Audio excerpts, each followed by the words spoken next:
Now, next topic of theory of income is your relationship between APC and MPS and relationship between MPC and MPS. Okay. Now, what is the relation between APC and APS? We have already discussed कि APC का formula क्या होता है C upon Y. APS क्या होता है? APS होता है S upon Y. ठीक है. जो भी हमारे पास इनकम आ रही है उस इनकम में से या तो हम कंज्यूम करेंगे या तो हम उसको सेव करेंगे. राइट. तो we can write y is equal to c plus s. y is equal to c plus s. Income में से या तो वो कंज्यूम होगा या तो वो सेव होगा. राइट. तो यहां पे आपको लिखना है c upon y plus s upon y. ठीक है. c upon y is what? APC. s upon y is what? APS. Right. तो इसका अगर एलसीएम देखते हो तो ये आएगा आपका y upon y. y is what? y upon y. तो y upon y is what? 1. y upon y क्या होता है? 1 होता है. तो APC plus APS is equal to 1. Income में या तो आप उसको कंज्यूम करोगे या तो आप उसको सेव करोगे. वैसे रिलेशनशिप आता है MPC और MPS का, जिसमें आप बस क्या लगा दोगे? Change. Delta y upon delta y is equal to delta c upon delta y plus delta s upon delta y. That is change in consumption upon change in income plus change in saving upon change in income. ठीक है. Delta C upon delta Y is what? MPC. Delta S upon delta Y is what? MPS. Right? तो delta Y upon delta Y is 1 is equal to C upon Y is MPC plus MPS is equal to 1.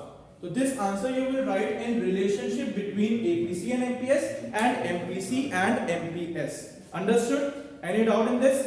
Now, after this we have two concepts of investment, right?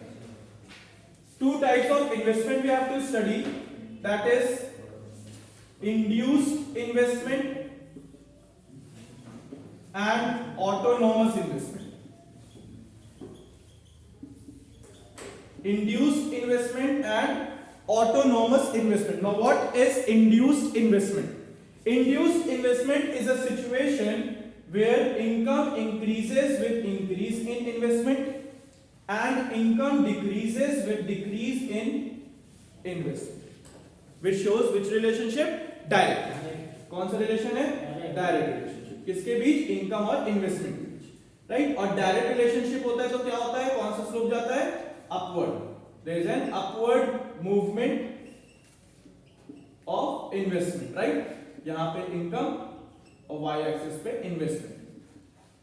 ठीक. तो ये slope क्या कर रहा है? Upward कर रहा है. क्यों? क्योंकि अगर इनकम 100 से 200 हो रही है तो इन्वेस्टमेंट भी 1 से 2 बढ़ रहा है. ठीक है. इनकम बढ़ रही है तो इन्वेस्टमेंट भी बढ़ रहा है, जिससे स्लोप क्या कर रहा है? अपवर्ड कर रहा है. नाउ अब आपको इसमें एक बहुत इंपॉर्टेंट चीज पता होनी चाहिए कि इन्वेस्टमेंट, इंड्यूस इन्वेस्टमेंट की इनकम जो होती है वो होती है इलास्टिक. ठीक है. वो क्या होती है? इलास्टिक. जहां पे आपकी इनकम बढ़ेगी तो आप ज्यादा इन्वेस्ट कर सकते हो, इनकम कम होगी तो आप कम इन्वेस्ट कर सकते हो. उसी के बाद आपके पास आता है autonomous investment. What is autonomous? Autonomous investment situation होती है जहां पे इनकम बढ़े या घटे, इन्वेस्टमेंट क्या होगी? सेम होगी. ठीक है. कांस्टेंट होगी. इनकम इंक्रीज और decrease, investment will remain the same. तो इसमें स्लोप क्या कर रहा है? It is constant. Investment remains the same. Right?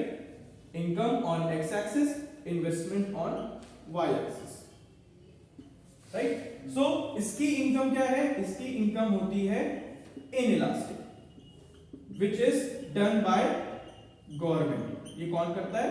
Government करती है कि उनके पास इनकम आए या ना आए उनको इन्वेस्ट करना ही करना है. This is done by private, right? This is done by private individuals and this is done by government.